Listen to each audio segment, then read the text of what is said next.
Dans la prochaine.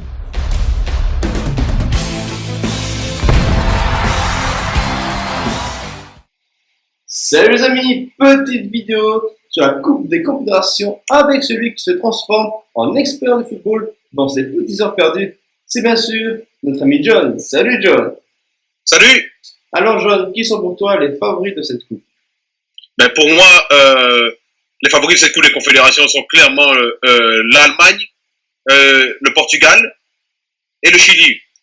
Avec des joueurs comme Cristiano Ronaldo, enfin avec des joueurs comme Thomas Müller, comme Cristiano Ronaldo et Alexis Sanchez. Pour moi, c'est clair que l'Allemagne, le Portugal et le Chili sont clairement les favoris de cette Coupe des Confédérations et ils vont briller à cette Coupe des Confédérations. Ça, il n'y a rien à dire là-dessus. C'est clair et net. C'est les équipes qui peuvent possiblement arriver en finale et remporter cette Coupe des Confédérations. Il y a de fortes chances qu'une de ces trois équipes l'emporte. Ça, c'est mon point de vue personnel et c'est mon jugement sur cette Coupe des Confédérations. Voilà. Et qui sont pour toi les outsiders? Pour moi, les outsiders sont clairement le Cameroun et le Mexique. Pour moi, le Cameroun et le Mexique sont les outsiders de cette Coupe des Confédérations. Parce que le Mexique est une équipe qui est capable d'empêter, de surclasser les favoris. C'est clair et net. Et le Cameroun aussi est capable aussi d'empêter les favoris comme ils l'ont déjà fait en Coupe du Monde 1990 avec l'Argentine. Ils sont capables d'embêter les grandes équipes, d'embêter l'Allemagne, ça c'est clair et net. Ils sont aussi capables d'embêter le Chili. Le Cameroun est une grande équipe africaine avec beaucoup de qualité, avec des grands joueurs comme Vincent Boubacar et comme Christian Bassogog qui est une grande révélation. On l'a vu à la CAN 2017 au Gabon. Et au Mexique, il y a des joueurs comme Chicharito Hernandez, qui est un grand joueur qui est parti en Allemagne, qui était à Manchester à l'époque. Voilà, c'est un très grand joueur. Il y a aussi Oribe Peralta, qui est aussi un grand joueur aussi au Mexique, qui est capable aussi de faire de grandes choses avec l'équipe mexicaine. Il y a aussi Jesus Corona aussi très fort. De Porto, excellent joueur. Ouais, excellent joueur de Porto et vraiment très fort. Et je pense que ces joueurs-là peuvent faire très mal, très mal aux équipes adverses et très mal aux équipes favorites. Il faudrait faire attention à ces joueurs-là. Donc, à Oribe Peralta, à Chicharito Hernandez, à Jesus Corona, trois grands joueurs mexicains qui me font très peur. Donc voilà. Au Cameroun, il y a Christian Bassogog qui est la révélation qui a été la révélation de la CAN 2017 et Vincent Boubacar qui sont très forts. Donc il faudra faire attention à ces deux joueurs camerounais qui sont très forts et très physiques et qui sont capables d'embêter l'Allemagne et le Chili. Donc voilà, c'est des équipes et des joueurs qu'il faudra respecter. Il faudra faire attention à ces équipes, à ces joueurs-là. Parce que ce sont de grands joueurs qui sont capables de marquer l'histoire de cette Coupe des Confédérations. Enfin, voilà, ça c'est mon point de vue personnel sur les outsiders de cette Coupe des Confédérations, qui sont le Cameroun et le Mexique, pour moi. Voilà. Alors, de donner les pour toi, quels joueurs seront les stars de cette Coupe des Confédérations? Mais pour moi, c'est clairement Cristiano Ronaldo. C'est un très grand joueur, vu qu'il vient maintenant de remporter la Ligue des Champions 2 fois d'affilée. Pour moi, c'est Cristiano Ronaldo du Portugal. Thomas Müller de l'Allemagne, ainsi que Toni Kroos de l'Allemagne aussi, seront aussi les stars aussi à cette Coupe des Confédérations. Alexis Sanchez du Chili sera aussi la grande star de cette Coupe des Confédérations. Ainsi que Chicharito Hernandez du Mexique, Christian Bassogog du Cameroun, et Vincent Boubacar du Cameroun seront aussi pour moi des stars de cette Coupe des Confédérations. Et Tim Cahill de l'Australie sera pour moi aussi une grande star. C'est un grand joueur. On se rappelle du but qu'il a marqué contre les Pays-Bas à la Coupe du Monde. C'est un joueur exceptionnel qui est fabuleux. Il faudra s'en méfier aussi de ce joueur-là, même si il est dans une équipe faible qui est l'Australie. C'est un grand joueur. Il était à la retraite, moi, Tim Cahill. Ouais. C'est bon de savoir qu'il joue encore parce que c'est vraiment un très grand joueur. Ouais, bien sûr. Il est vraiment très fort. Respect. Et sinon, il y a aussi Luis Nani, le joueur portugais aussi, qui sera aussi pour moi une grande star de cette Coupe de Confédération. Le joueur de Valence qui a un très bon niveau. Et Bernardo Silva de Monaco sera aussi une grande star. Le joueur de Un bel Monaco recrue. qui a signé à Manchester City. Il va jouer à Manchester City en plus l'année prochaine. C'est Ah oui, donc, très, très bon joueur. excellent, quoi. C'est clair. Et Jésus Corona de Porto, le joueur mexicain, Oui, il sera très, aussi très une bon joueur. grande star de cette Coupe des Confédérations. Ça, faut le dire, faut le souligner, quoi. Donc voilà, moi, ce sont les joueurs pour moi qui sont des stars.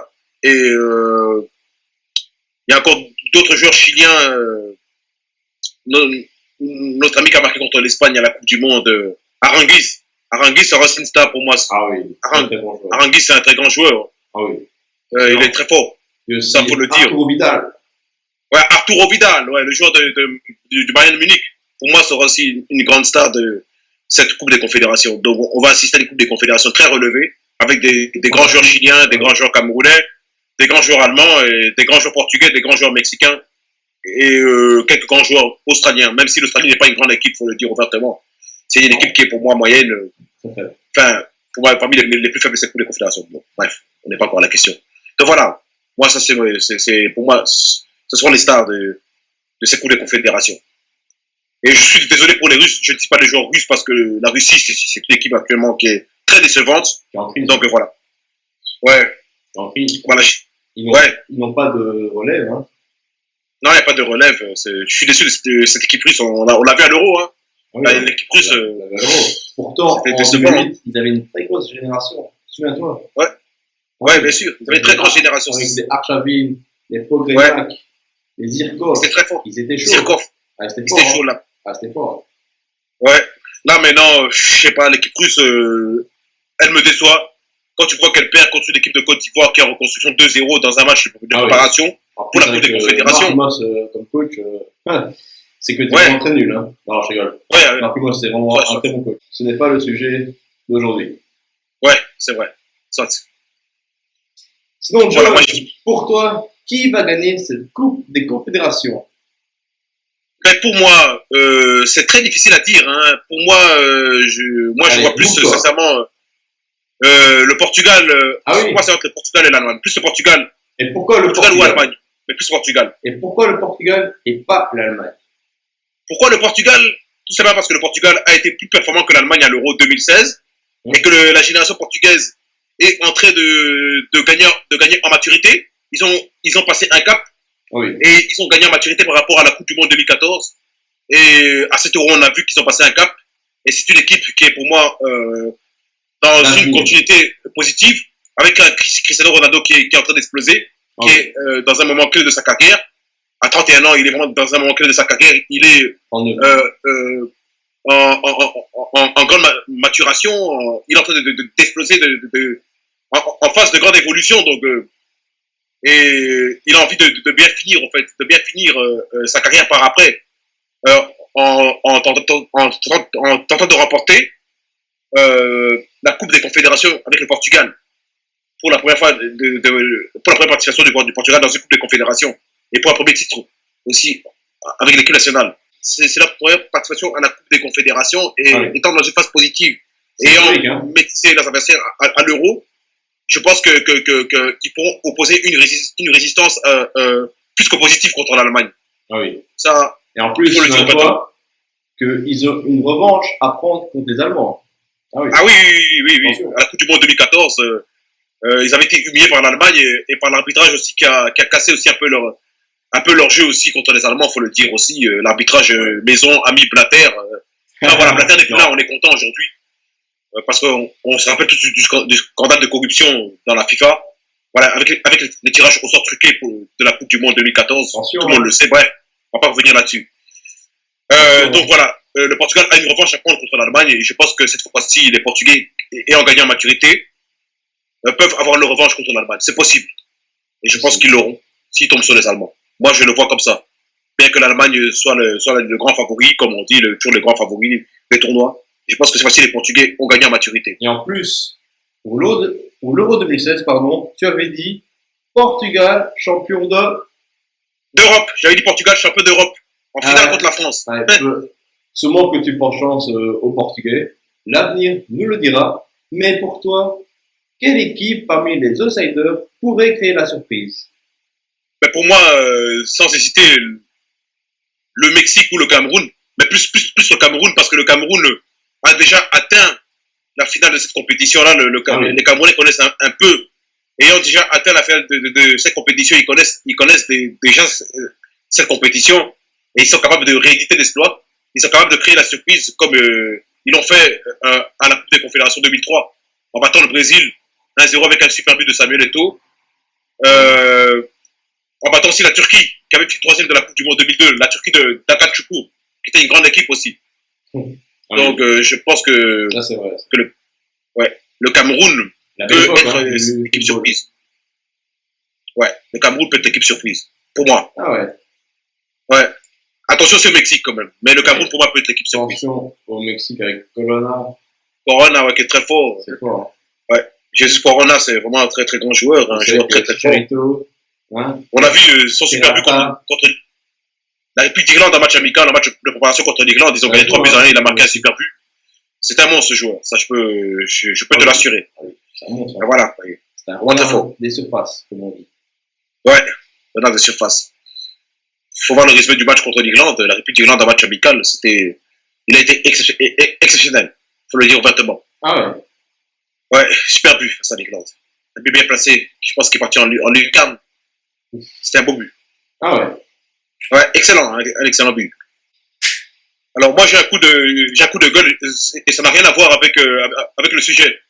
Hier, après la finale de la Ligue des Champions entre le Real Madrid et la Juventus de Turin, moi je l'ai regardé sur Club RTL et un autre ami Stéphane Powell qui a posé la question à notre cher invité d'honneur qui était Georges Lekens. Georges Lekens et lui a demandé quel était l'avenir des Diables Rouges. Et notre ami Georges Lekens pense que nos Diables Rouges peuvent remporter la Coupe du Monde 2018 en Russie. Alors moi, j'étais bluffé quand il a dit ça.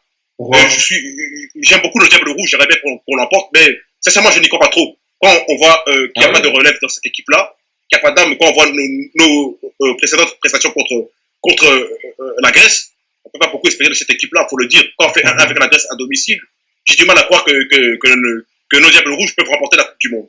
Devant une équipe du Brésil qui est en train de retourner son football, devant une équipe d'Argentine qui monte en puissance, devant l'équipe du Portugal, devant l'équipe d'Espagne, je ne vois pas nos Diables Rouges rivaliser avec eux. Il faudrait que notre ami Georges Lekens arrête de rêver ou arrête de manquer de réalisme parce qu'il est devant les caméras. Parce que je pense que ça sincèrement, c'est un manque de réalisme de sa part.